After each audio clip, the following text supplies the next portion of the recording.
Hi, sweeties. I want to say a very big thank you to every one of you for subscribing to my backup channel. And I am also asking and pleading, if you have not subscribed to my backup channel, please kindly subscribe to my backup channel.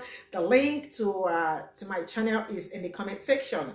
Click on it and it's going to take you to my channel. Thank you so much. Welcome to Naya Sing. If this is your first time of coming across this channel, sweetheart, kindly smash the subscribe button, turn on the notifications so you get notified each time I upload, and please give this video a thumb up. I appreciate you all, and I want to say a very big thank you to every one of you for always coming back to watch my videos and subscribing.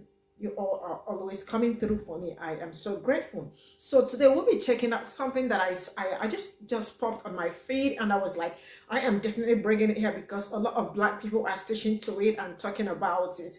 How it was like to be enslaved by the Washingtons. I mean, as I speak to you right now, this video is no longer like, I think they removed it, or yeah, they removed it. But I was able to grab something, and you know what? Stay glued to the screen. Do not go anywhere. Let me roll the clip, and then we can come back to talk about it.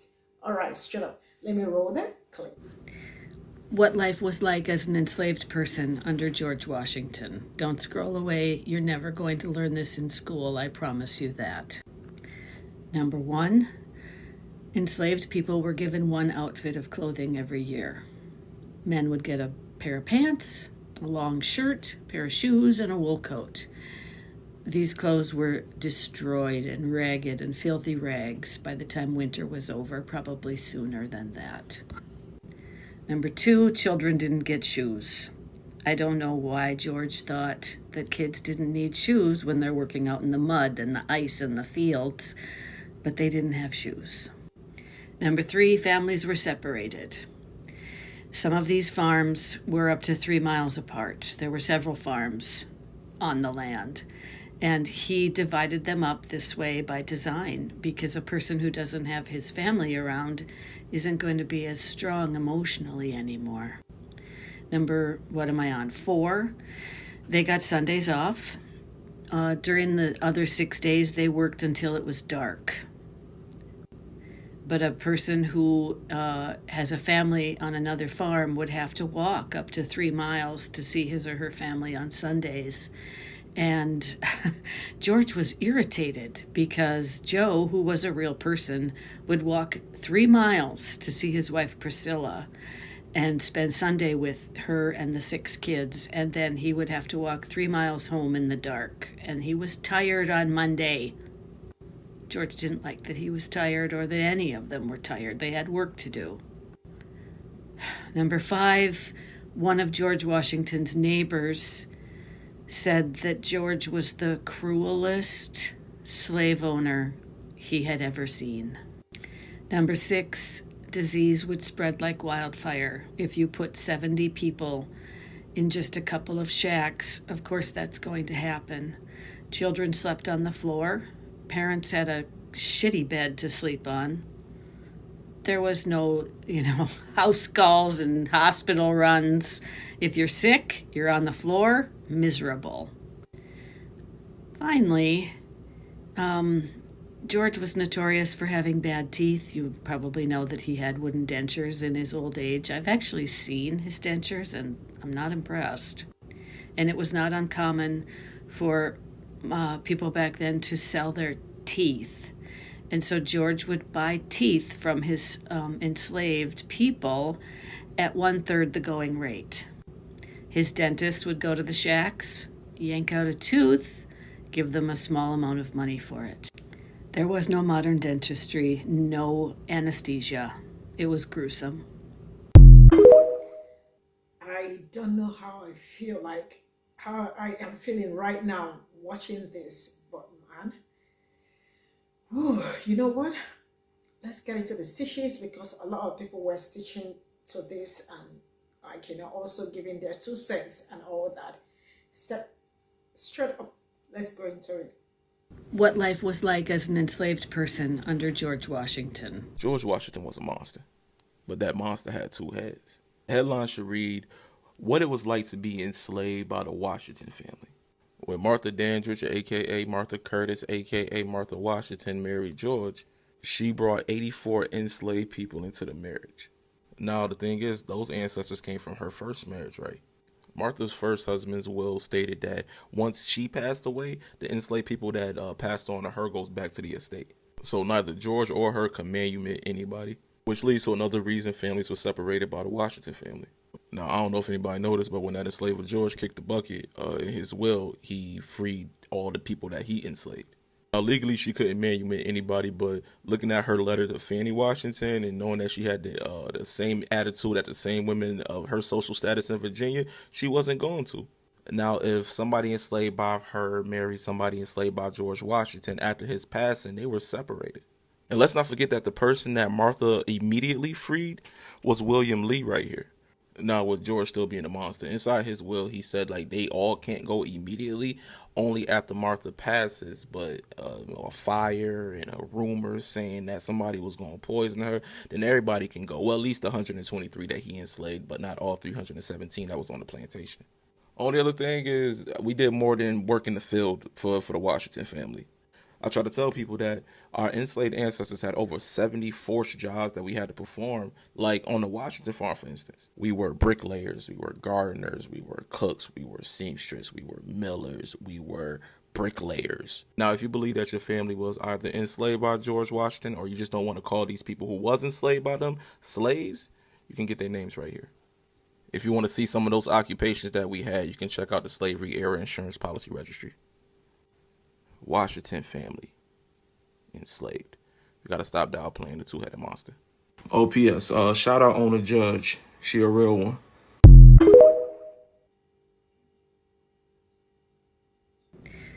What life was like as an enslaved person under George Washington. I'm in a class that studies Black joy.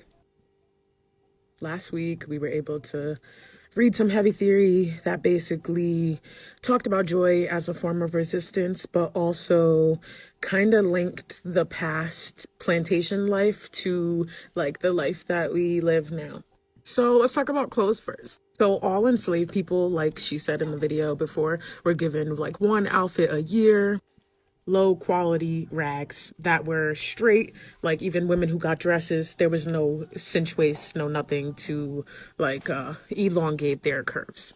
The piece starts off with talking about Black joy and how it was contained on the plantation. So basically masters would hold plantation frolics where they would like stare at enslaved people the whole time while they're having fun, give them a little alcohol, but that wasn't a time where enslaved people could like actually enjoy themselves. So basically enslaved people would have private parties in the woods where you could have all you could eat. It was the only time you were having all you can eat. The only time you could like socialize as a human.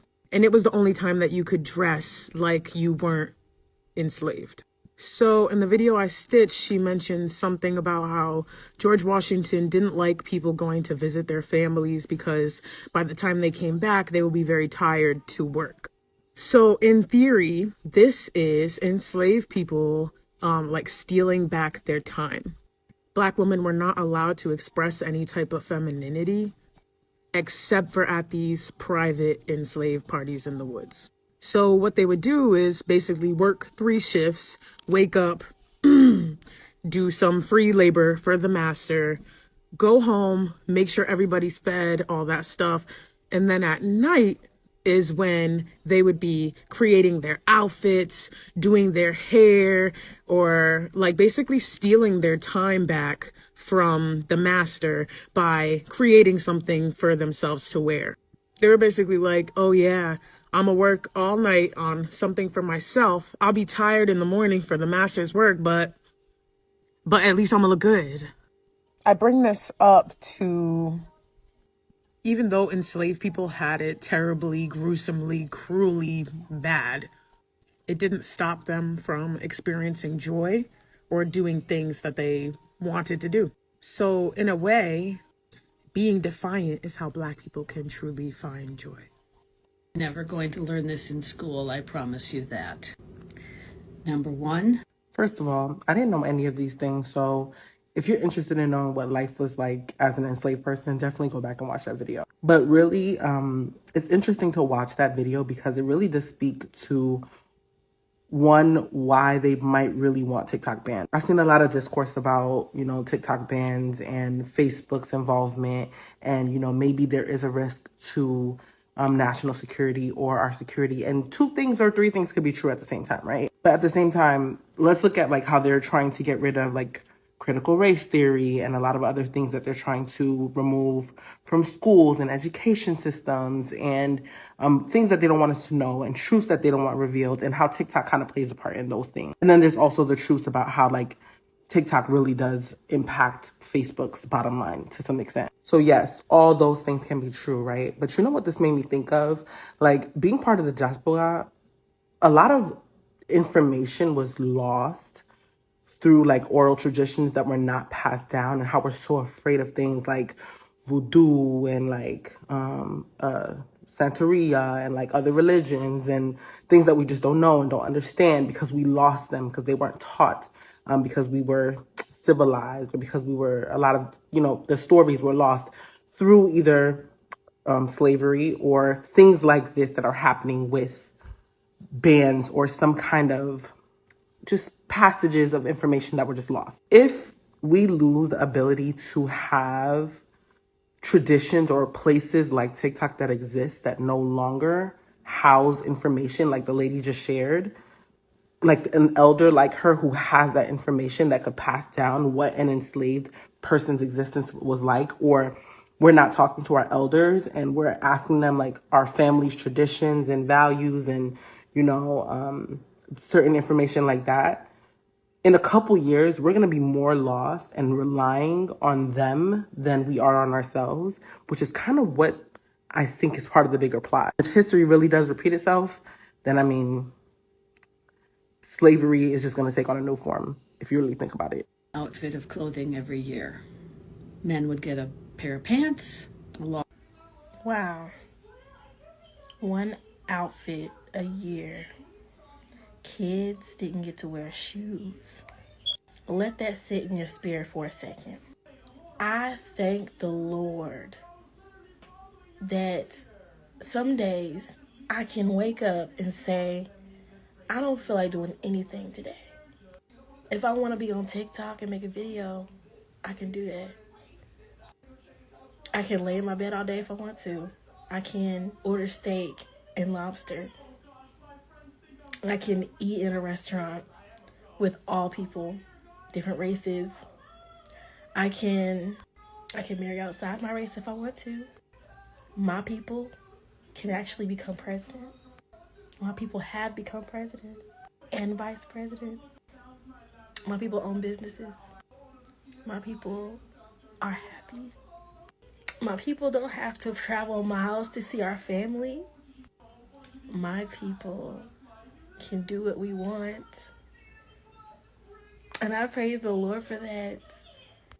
I wish that our ancestors could feel just a little small piece of what it feels like today to live in a life of what they would consider luxury. Because if God hadn't intervened, that would still be us to this very day.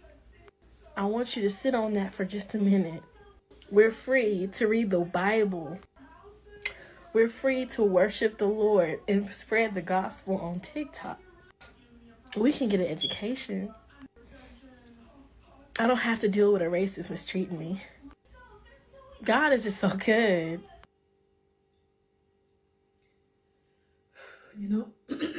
Sometimes I sit back and I think about what our ancestors went through and what they fought through to to give us the life we have right now. Because I am not gonna lie to you, I know a lot has not changed, but we are fighting through. We have options. Back then they probably do not have options and all that. That's why sometimes I sit back and I listen to some videos or watch some videos about what our ancestors went through, and I am like, no, I am just done. I am just done. But I want you all to know that they really do fight so hard. They fought so hard for you, for us to be where we are right now. So sometimes you look back and you appreciate them for all the great things they did, for all the horrible things they endured for us. This is where I am going to call it a day. Thank you so much for your support. See you all in my next video. Bye for now.